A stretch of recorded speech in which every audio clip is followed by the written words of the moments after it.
Good morning, everybody. I am Fatima Bishara Bivi. I studying in third standard. I want to tell a story of a proud parrot. Once there lived a parrot in a big tree. He was very proud of his beautiful wings and red beak. One day he saw a crow. He thinks, oh, how ugly the crow wings are. See, he said to be the crow. His wings are black and ugly.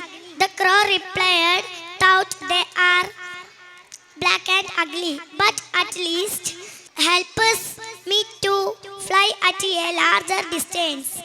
The parrot moved little more closer to the crow and spread his wings. Just then a man arrived.